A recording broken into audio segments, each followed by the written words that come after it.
반갑습니다. 한멘토 김대한입니다. 자, 이번 시간은 직업상담사 필기 기출문제 21년도 1회 직업상담사 노동시장론 문제 풀어보도록 하겠습니다. 자, 61번부터 볼게요. 61번. 자, 만일 여가가 열등제라면 임금이 증가할 때 노동공급은 어떻게 변하는가? 자, 이런 가정이 있는데요. 자, 이거는 여가 소득 모형에 대한 문제이기 때문에 먼저 여가 소득 곡선을 설명하고 하겠습니다.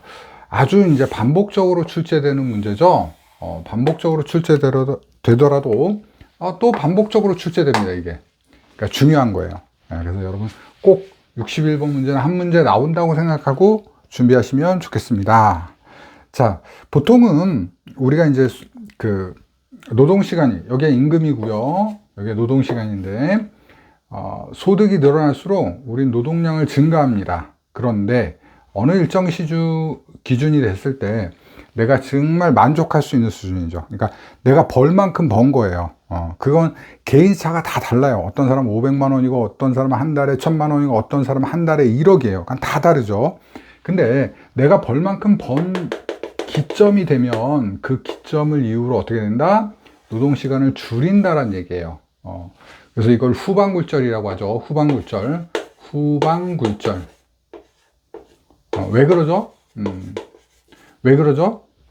우리가 소득이 생기면 그걸 가지고 우리는 소비를 해야 돼요. 예를 들면 좋은 옷, 좋은 차, 좋은 집. 그런데 좋은 차를 살려면 어떻게 되죠? 여가 시간이라는 게 필요한 거죠. 인간한테는 누구나 24시간이 있기 때문에, 그래서 그 선택에 대한 거를 소득효과, 대체효과로 나눈다 이거예요. 소득효과, 대체효과. 그래서 얘가 대체효과는 우리가 어떻게 구분할 수 있냐 했을 때 정상제하고 열등제가 존재한다. 열등제. 자, 정상제는 소득이 늘어날수록 내가 많이 구입하게 되는 겁니다. 열등제는 뭐예요? 소득이 줄어들수록 많이 구입하는 거. 즉, 소득이 늘어날수록 구입을 잘 안 하는 거죠. 예를 들어서 여러분들 그 가스와 연탄이라고 생각해 보시면 돼요. 내가 난방을 하는데 내 소득이 많아요. 그러면 가스로 하죠. 연탄으로 안 하죠. 위험하게. 근데 내가 가난해. 내가 돈이 없어. 그럼 연탄으로 한다는 거죠. 자, 이렇게 보시면 돼요. 그래서 보통은 소득 효과에서 정상제는 여가예요. 여가. 그 다음에 열등제는 뭐예요? 열등제는 소득이에요. 소득. 즉 노동에 의한 소득이란 말이에요. 소득은 중요하지 않아. 왜? 내 충분히 벌었거든. 그러니까 노동시간을 줄여가는 거잖아요. 그 다음에 대체효과는 정상제에서는 뭐예요? 소득이에요. 소득. 정상제가 소득이에요. 대체효과는. 더 벌어야 된다 이거죠. 아직은 모자라다 이거예요. 근데 열등제는 여가예요. 지금 내가 돈도 모자라 죽겠는데 무슨 여행을 가고 무슨 쇼핑을 하냐 이거죠. 이렇게 여러분이 이해하시면 됩니다. 다시 문제를 보면, 자, 어떤 사람이 있다라는 거예요. 그러니까 어떤 사람이 있어요. 갑돌이라는 사람이 있는데, 갑돌이가 여가라는 것이 열등제라는 거예요. 열등제. 열등제에 속하고 있다라는 거죠. 그러면 임금이 증가하더라도 어떻게 된다? 노동시간을 이렇게 줄이질 않고 노동시간을 늘린다 이거예요. 엄밀히 얘기하면 이 부분에 있다고 생각할 수 있는 거죠. 갑돌이에서는 지금 소득이 늘어나고 있음에도 이 부분에 있다는 거예요. 왜? 열등제니까. 그죠? 그러니까 여기라고 생각하는 거죠. 자, 그러니까 답은 뭐가 되냐면 2번이 됩니다. 임금 수준에 상관없이 임금이 증가할 때 노동 공급은 증가한다 이거예요. 임금이 이만큼 있을 때 노동 공급 요만큼 하다가 임금이 더 올라가니까 노동 공급 양을 늘리는 거죠. 반대로, 그러니까 이제 답은 2번입니다. 2번이라고 체크하고, 자, 여기도 한번 보자고요. 자, 임금이 여기 떨어지면 이렇게 노동 공급량을 요만큼 공급하잖아요. 근데 임금이 더 올라요. 그러면 어떻게 돼요? 노동 공급량을 줄이는 거죠. 근데 이 사람이 욕심이 많아. 그럼 이 점이요, 더 위에 있다라는 거예요. 그럼 쭉 가는 거죠. 자, 여러분들이 이 개념을 잘 이해하셔야 됩니다. 자, 이건 필기에도 그렇고 실기에도 그렇고 아주 잘 나오는 문제입니다. 명확하게 이해하셨으면 좋겠습니다. 자, 그 다음에 62번 문제 보겠습니다. 62번. 기혼 여성의 경제활동 참가율은 60%이고 실업률은 20%일 때 기혼 여성의 고용률은, 자, 그러면 우리 이제 그 맞는 공식으로 한번 해봐야죠. 또 자, 생산 가능 인구입니다.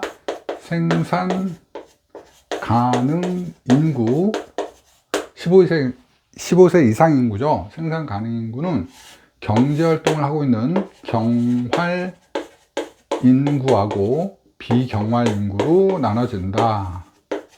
경활 인구는 취업자하고 실업자로 나눠지죠. 그래서 주어진 조건을 보면요, 경제활동 참가율은 60%라고 했어요. 그죠? 60%. 자, 그 다음에 실업률은 20%라고 했습니다. 실업률이 20%니까 여기 있죠.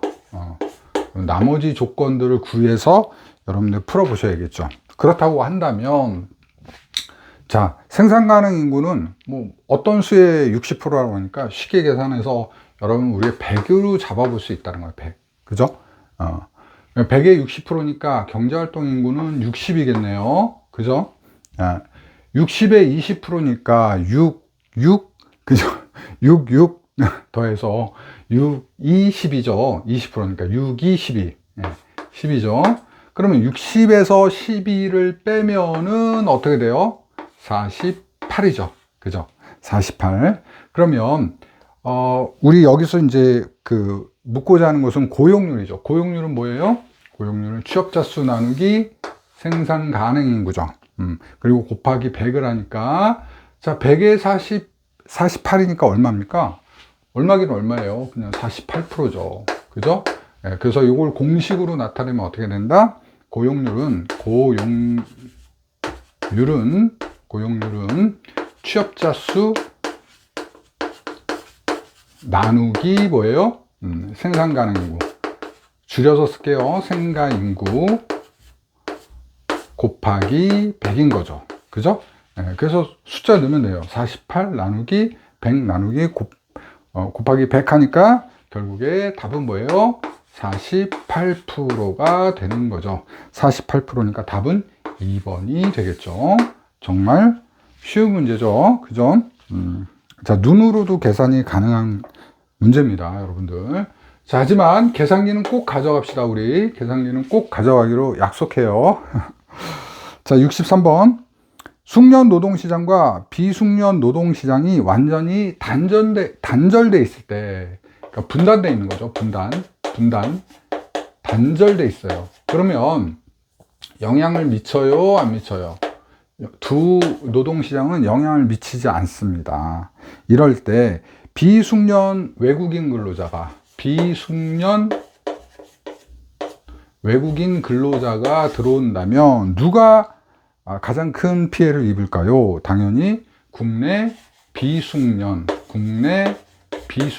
근로자가 영향을 받겠죠. 국내 숙련 근로자라든지 기업은 영향을 받지 않겠죠. 자, 64번입니다. 64번. 이윤국대하를 추구하는 어떤 커피숍 종업원의 임금은 시간당 6,000원이고 커피 한 잔 가격은 3,000원일 때 이 종업원의 한계 생산은 얼마인가? 자, 여러분, 한계 생산 공식은요, 기업의 이윤 극대화 공식은요, 자, 계속 쓰는 거지만, 자, 얘는, 우리가 이렇게도 나눌 수 있죠. 이렇게도 표현할 수 있죠. P 곱하기 MPL은 뭐다? 임금이다. 임금이다. 이것도 굉장히 제가 자주 했습니다. 대입하면 됩니다. 그래서 임금이 얼마라고요? 6,000원이라고 했어요. 그죠? 6,000원. 그 다음에 커피 한 잔 가격은 P는 3,000원이라고 했습니다.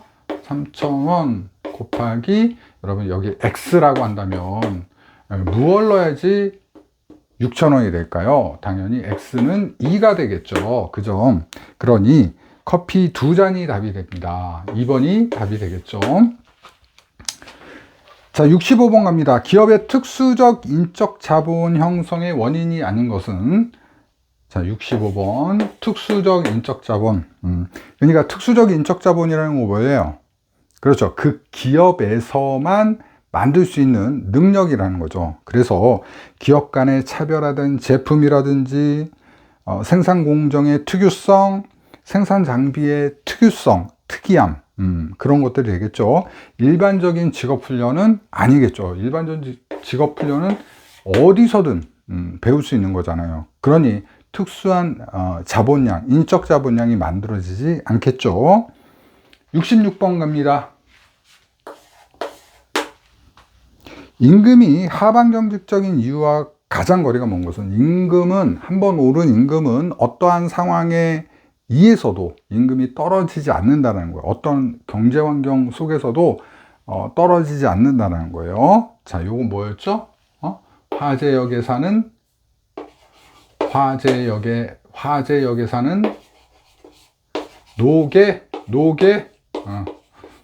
늙은 닭이죠. 늙은 닭이 화재역에서 산다. 화재역에서 늙은 닭이 산다. 그래서 화폐 한상, 그 다음에 최저임금제,